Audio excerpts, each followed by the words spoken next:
이 시간에는 골로새서 3장 15절의 말씀으로 감사하는 마음으로 사십시오, 이런 제목으로 말씀을 전합니다. 언제나 살아가는 삶의 모든 순간마다 감사하는 마음으로 사시기를 축원합니다. 오늘 골로새서 3장 15절 말씀, 사도 바울이 골로새 교회 성도들을 향하여 그리스도의 평강이 너희 마음을 주장하게 하라. 너희는 평강을 위하여 한 몸으로 부르심을 받았나니 너희는 또한 감사하는 자가 되라. 이렇게 말씀하고 있습니다. 오늘 본문에 보면 그리스도의 평강이라는 단어가 두 번이나 반복되죠. 그리스도의 평강이 너희 마음을 주장하게 하라는 거죠. 사람의 마음, 나의 마음이 아니라 그리스도의 평강이 너희 마음을 주장하게 하고, 우리가 구원을 받은 것도 하나님이 우리에게 이 평강을 주시기 위함이다 그래요. 우리 성경에 이 평강이란 단어는 아주 중요한 단어입니다. 우리 주님께서도 내가 이 땅에 온 것은 너에게 평강을 주려 함이다 그랬죠. 우리 성경에서는 평강 혹은 평화라는 단어입니다. 그래서 오늘 골로새서 3장 15절을 표준 세번역의 본문은 그리스도의 평화가 여러분의 마음을 지배하게 하십시오. 이 평화를 누리게 하시려고 여러분을 한 몸으로 부르셨습니다. 하나님이 우리를 부르신 이유는 뭐냐? 이 평화를 누리게 하기 위하여. 우리 주님이 이 땅에 오신 이유는 뭐냐? 이 평화를 누리게 하기 위하여. 샬롬입니다. 그래서 유대인들은 늘 만날 때마다 샬롬, 샬롬, 하나님의 평화가 함께 하시기를. 샬롬이라고 하는 것은 온전하다, 완전하다, 건전하다, 이런 뜻입니다. 그러니까 우리에게 하나님의 평화가 함께 하기 위해서는 우리의 내적인 평안함이 온전하고 완전해야 됩니다. 그렇습니다. 우리가 늘 하나님의 평화 가운데 살아가는 삶은 감사하는 사람이 되어야 된다는 거죠. 오늘 성경에 보면 여러분은 감사하는 사람이 되십시오. 감사가 그저 한순간의 말로 우리가 그치는 것이 아니고요, 우리의 삶이 감사하는 태도로 살아야 되고 감사하는 마음으로 살아야 된다. 아멘. 우리가 늘 감사하는 마음으로 살아야 우리 안에 하나님의 평화가 누려지게 될 줄로 믿습니다. 여러분을 정말 축복합니다. 언제나 우리 안에 하나님의 평화가 충만하게 하옵소서. 그 평화를 지키는 삶이 감사하는 사람입니다. 우리가 살 때 모든 순간을 이제 우리가 빈 마음으로 살지 마시고 원망과 불평의 마음으로 살지 마시고 감사하는 마음으로 사십시오. 그리하면 우리 주님이 우리에게 주시기를 원하시는 그 평화가 나와 나의 가정, 우리 교회와 모든 공동체 안에 날마다 때마다 충만히 누려지게 될 줄로 믿습니다. 우리가 몸이 건강한 사람은 몸만 건강한 것이 아니라 그가 살아가는 삶에 늘 적극적으로 살아갈 수 있고요, 긍정적으로 살아갈 수 있고요, 기쁨으로 살아갈 수 있어요.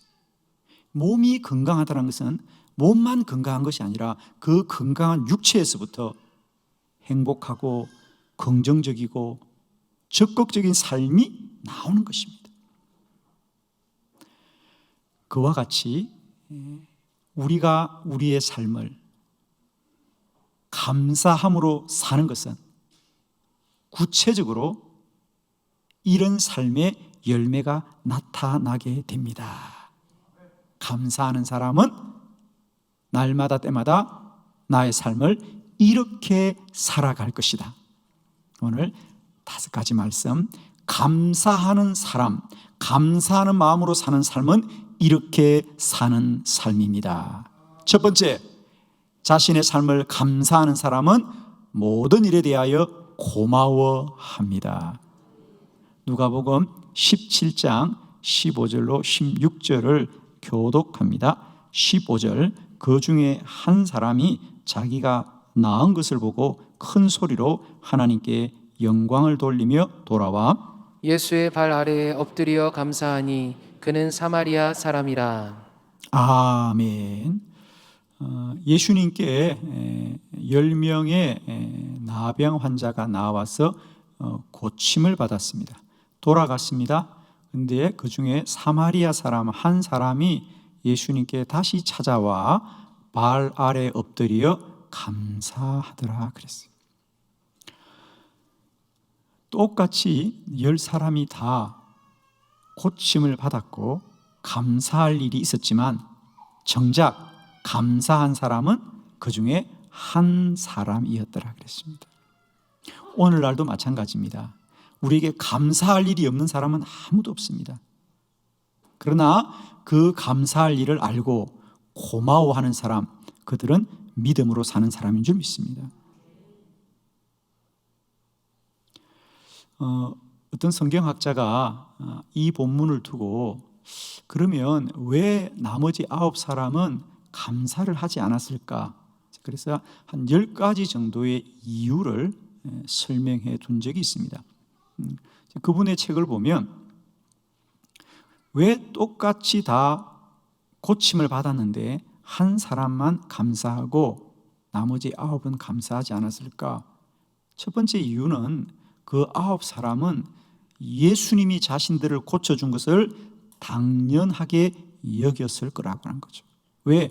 예수님은 자기들만 아니고 다른 병자들도 많이 고쳐주었기 때문에 주님이 우리를 고치시는 것은 당연한 일이다 라고 여겼을 거다. 또 하나의 이유는 고침을 받았습니다. 그리고 이것을 고맙게 여기면서 감사한 사람은 한 사람입니다.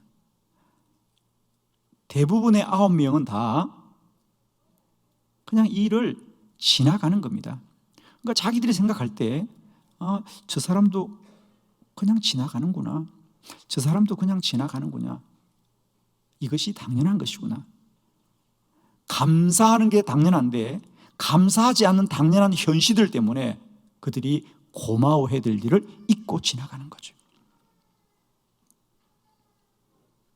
우리가 살아가는 날들 내 삶의 모든 것이 하나님의 은혜이고 감사라고 깨닫는 사람들은 이제 고마워하게 되는 거죠. 오늘 이 사마리아 한 사람은 그럼에도 불구하고 하나님이 자신에게 베푸신 이 일이 너무도 감사하여서 예수님의 발 아래 엎드려 고마워합니다. 사랑하는 성도 여러분, 우리가 나에게 베푸신 모든 것이 하나님의 은혜라고 믿어지면 우리 이제 모든 일에 감사할 뿐 아니라 그 감사가 고마움으로 고백되고 표현되기를 원합니다.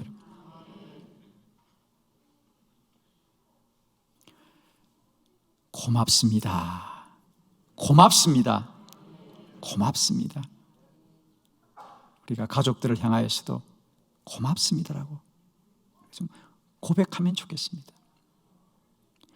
내 삶의 모든 것이 감사하면 우리는 누리는 모든 것들이 고맙고 또 나와 함께 살아가는 모든 사람이 고맙고 고맙습니다.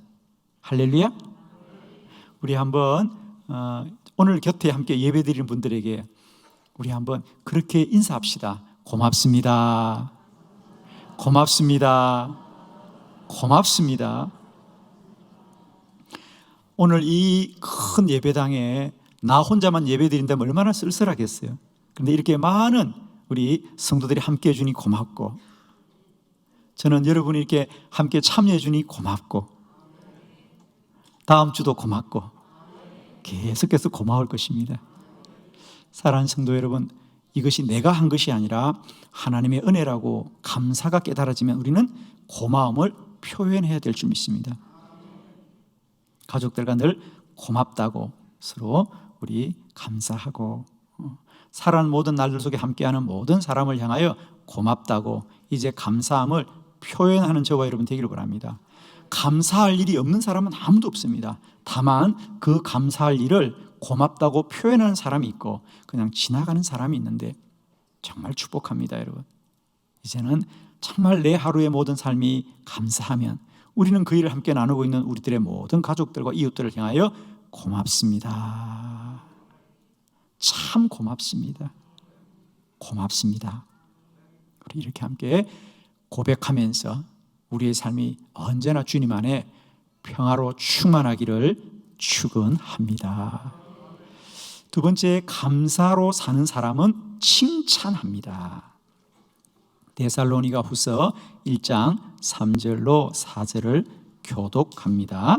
3절, 형제들아 우리가 너희를 위하여 항상 하나님께 감사할지니 이것이 당연함은 너희의 믿음이 더욱 자라고 너희가 다 각기 서로 사랑함이 풍성함이니, 그러므로 너희가 견디고 있는 모든 박해와 환난 중에서 너희 인내와 믿음으로 말미암아 하나님의 여러 교회에서 우리가 친히 자랑하노라. 아멘. 데살로니가 교회가 오늘 본문에 나와 있는 대로 박해와 환난 중에 있습니다. 그러나 데살로니가 교회는 그 박해와 환난 중에도 잘 이기고 믿음이 자라고 성도들의 사랑이 풍성하였다 그랬습니다. 그래서 바울이 참 감사합니다. 그러면서 바울은 그 일을 여러 교회에 자랑하더라. 데살로니가 교회가 참 훌륭한 교회입니다. 데살로니가 교회 참 복된 교회입니다. 데살로니가 성도들은 참 귀한 성도들입니다. 칭찬을 합니다. 사람들은 왜 칭찬에 인색할까요, 여러분? 여러분은 여러분의 이웃들을 향하여 칭찬을 잘 하십니까? 사람들이 의외로 칭찬에 인색합니다. 자신이 칭찬받는 건 즐거워합니다. 그러나 우리가 누군가를 칭찬하는 일은 참 인색합니다. 칭찬이 아니라 배가 아픕니다. 저 얘기 아니에요. 사촌이 땅을 사면 여러분이 해. 배가 아프다. 왜 우리들의 형제가 좋은 일이 생기면 우리는 왜 칭찬하지 못할까? 그래서 우리는 사실은 칭찬하는 게 인색해요. 그러나 이제 나에게 일어난 모든 일이 하나님의 은혜라고 믿어지고 감사하는 사람들은 무엇이든지 칭찬할 수 있습니다. 아멘이죠? 칭찬할 수 있습니다. 왜? 이미 우리는 하나님의 큰 복을 받은 자이기 때문에 그 은혜의 넉넉함에서부터 이제 우리는 능히 이웃을 칭찬하고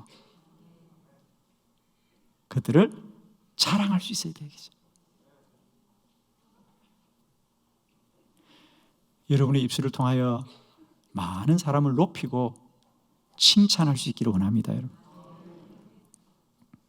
그것은 내 안에 주의 감사가 고백될 때 가능합니다.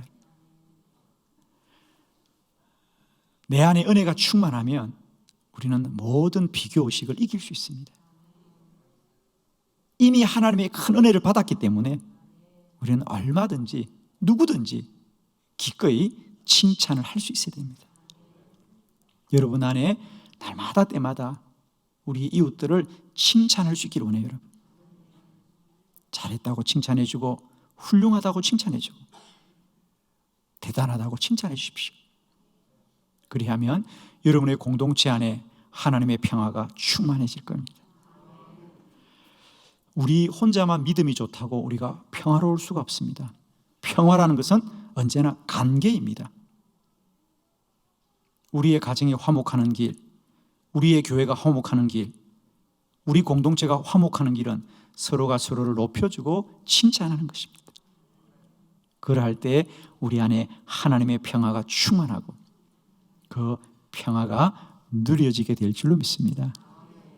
사랑하는 성도 여러분, 여러분 기꺼이 칭찬하시고 기쁨으로 칭찬하시고 모든 일에 이웃들을 칭찬하고 높여주기를 원합니다, 여러분. 그러면 우리는 행복해요, 여러분. 서로 시기하면 불행합니다. 다투면 불행합니다. 그러나 서로를 높이면 행복합니다. 그래야 해서 언제나 우리가 그리스도 예수의 평강과 평화가 우리 가정과 공동체 안에 충만하게 누려지시기를 그리스도의 예수의 이름으로 축원합니다. 세 번째, 감사하는 사람은 베풀 수 있습니다. 레위기 23장 22절의 본문이죠. 한 절에 보면 다 같이 합독합니다. 시작. 너희 땅에 곡물을 벨 때에 밭 모퉁이까지 다 베지 말며 떨어진 것을 줍지 말고 그것을 가난한 자와 거류민을 위하여 남겨두라. 나는 너희의 하나님 여호와이니라. 아멘. 오늘 레위기 23장 32절은 이스라엘 백성들의 절기 중에 77절 혹은 오순절, 맥주 감사절이라고 불리지는 봄 추수를 마치고 하나님 앞에 감사제를 드리는 것에 관한 말씀입니다. 하나님은 이스라엘 백성들에게 너희는 봄 추수를 하고 하나님께 감사하여라고 하면서 하나님께만 감사할 뿐 아니라 너희는 너희 땅에 곡물을 벨 때에 밭에 모퉁이 있는 것은 남겨두라는 거죠. 그리고 추수하다가 땅에 떨어진 이삭은 줍지를 말고 남겨두라고 합니다. 왜? 그것은 땅을 갖지 못한 나그네들과 가난한 자들과 과부들을 위하여 남겨두라는 거죠.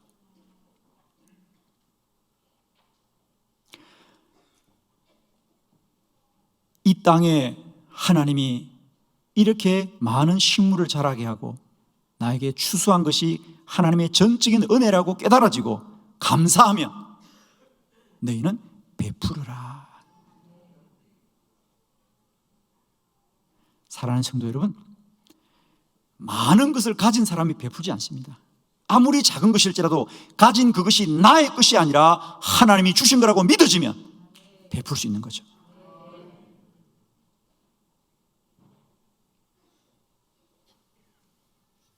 사랑하는 성도 여러분, 우리의 평화는, 우리의 평강은 소유로 임하는 게 아니고 존재로 임하는 거예요. 많은 것을 가졌다고 하나님의 평화가 임하는 게 아닙니다. 우리가 하나님 앞에 감사하고 감사할 때 평화가 누려지는 것입니다. 하나님은 이스라엘 백성들에게 너희들이 한 해의 추수를 마치고 정말 감사하거든, 너희들이 받은 그것이 전적으로 하나님의 은혜라고 믿어지거든, 가난한 자와 나그네된 자와 과부된 자들에게 베풀고 나누고 섬기라고 하시는 것이죠.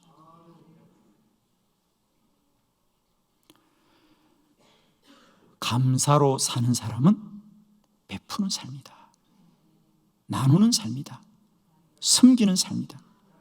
왜? 이미 나는 하나님의 복을 받았기 때문이라. 그럴 때 우리 안에 하나님의 평화가 누려질 것이, 하나님의 평강이 누려질 것입니다.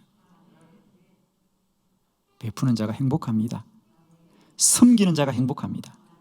나누는 자가 행복합니다. 우리는 베풀면 손해라고 생각합니다. 물론 내 것이 나가니까 손해긴 하겠죠. 그러면 내가 많이 가지는 이익 때문에 나를 행복하게 하느냐? 그렇지 않습니다, 여러분. 우리는 그것이 나에게 이익이 되느냐 손해가 되느냐고 자꾸 따지는데, 이제 우리에게는 그것이 나에게 이익이냐 손해냐가 아니라 그것이 얼마나 가치 있는 일이냐 가치 없는 일이냐로 나눠져야 된다는 거죠. 이익이 되는 것은 내가 이익은 되지만 가치는 없습니다. 그러나 나누는 일이 때로는 손해를 볼 수도 있습니다. 그러나 그건 가치가 있는 일이죠. 하나님의 평강은 이익이 되어서 임하는 게 아니에요. 많이 가져 임하는 게 아니에요. 그건 가치 있는 일을 할 때 하나님의 평화가 임하는 거죠. 하나님의 뜻을 따를 때 하나님의 평화가 임하는 거죠. 그러므로 감사하는 사람은 베푸는 삶입니다. 섬기는 사람입니다.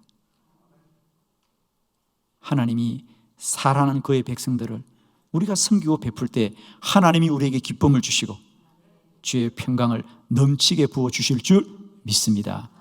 감사하는 사람은 베푸는 사람입니다. 네 번째, 감사하는 사람, 감사하는 마음으로 사십시오. 어떤 마음으로? 용서합니다. 마태복음 18장 32절로 33절 본문을 교독합니다. 32절, 이에 주인이 그를 불러다가 말하되 악한 종아, 내가 빌기에 내가 내 빚을 전부 탕감하여 주었거늘 내가 너를 불쌍히 여긴가 같이 너도 내 동료를 불쌍히 여김이 마땅하지 아니하냐 하고. 아멘. 오늘 마태복음 18장의 본문은 베드로의 물음으로부터 시작이 됩니다. 베드로가 예수님께 예수님, 우리가 이웃을 용서하는 일을 몇 번이나 하면 될까요? 7번 하면 될까요? 그랬습니다. 그러자 예수님이 아니다. 7번이 무엇이냐? 7번을 70번이라도 너희는 용서하여야 한다. 왜?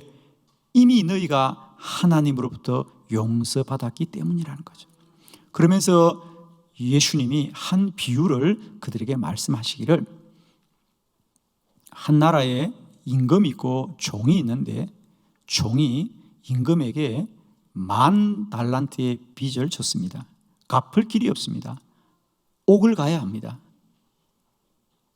임금이 그 종의 빚을 다 탕감해 주었어요. 그는 자유로운 몸이 되어서 그의 집으로 돌아갔습니다. 그러자 그의 친구가 자신에게 100데나리온의 빚을 갚지 않은 걸 보고 그가 화를 내어서 그 친구를 옥에 가두었습니다. 이 소식을 들은 왕이 그 종을 불렀습니다. 너는 어떻게 되었어? 너의 빚은 나에게 10,000달란트를 탕감받았는데 너는 용서받고도 너의 친구가 100데나리온을 갚지 않았다고 그리하느냐? 그러면서 그 종을 옥에 가두었습니다. 여러분, 10,000달란트면 오늘날 우리들의 돈으로 환산하면 수백억, 수천억도 아니고요, 수조억이 됩니다. 아마 100데나리온이면 오늘날 돈으로 그저 한 1,000만 원 정도 될 겁니다. 자신은 임금에게 수조가 넘는 돈을 탕감받았는데 자기의 친구가 1,000만 원을 갚지 않았다고 옥에 가두는 그 종을 과연 임금이 용서할 수 있겠습니까? 우리는 우리 이웃의 작은 잘못들에 화를 냅니다. 그러나 우리는 죽을 수밖에 없는 죄를 탕감받은 자들입니다. 구원받고 사는 자는 오직 용서할 일밖에 없습니다. 이해가 되지 않는다고요? 우리들의 죄가 이해되어서 주님이 용서한 게 아닙니다. 값 없이, 조건 없이 우리의 죄를 용서하셨습니다. 골로새서 3장 13절로 14절 교독합니다. 13절, 누가 누구에게 불만이 있거든 서로 용납하고 피차 용서하되 주께서 너희를 용서하신 것 같이 너희도 그리하고 이 모든 것 위에 사랑을 더하라. 이는 온전하게 매는 띠니라. 아멘. 구원받은 우리는 이제 용서하는 길 외에는 다른 길이 없습니다. 하나님이 나의 죄를 용서하심을 감사하면 이제 우리도 용납하고 살아야 될 줄로 믿습니다. 5번째, 감사하는 마음으로 사는 사람은 인내합니다. 디모데전서 1장 12절로 14절입니다.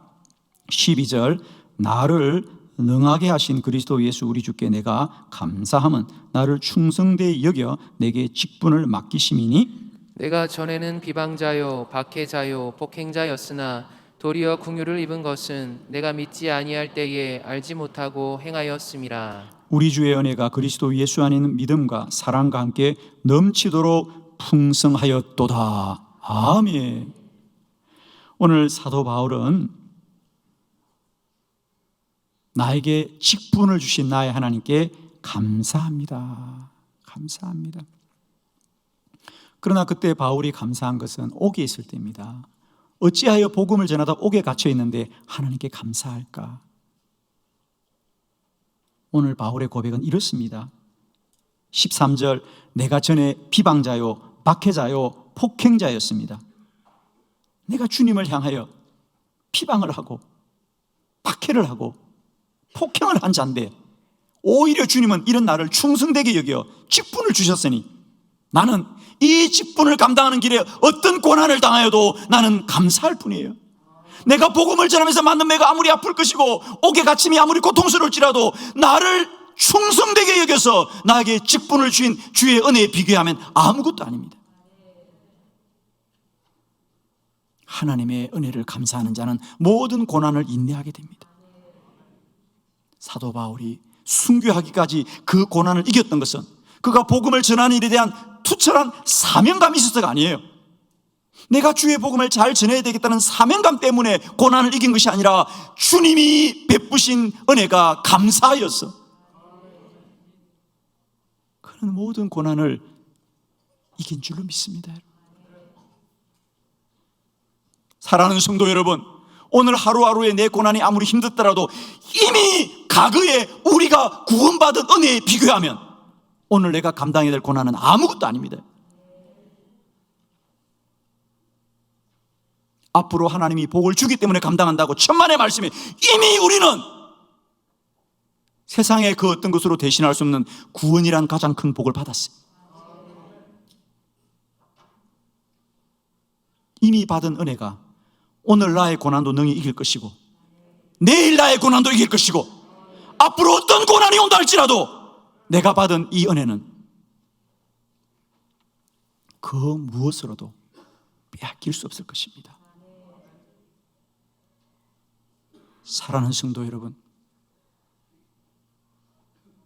우리의 마음을 하나님의 평화로 다스리기를 원합니다. 우리는 이 평화를 위하여 구원을 받았습니다. 감사하십시오. 감사하는 마음으로 사십시오. 모든 순간을 본성으로 살지 말고 이제는 감사하는 마음으로 살아서 모든 일에 고맙습니다. 이웃들을 향하여 칭찬하고 베풀고 용서하고 인내하면서 내 안에 있는 이 평강과 평화가 날마다 때마다 차고 넘치시기를 그리스도 예수의 이름으로 축원합니다.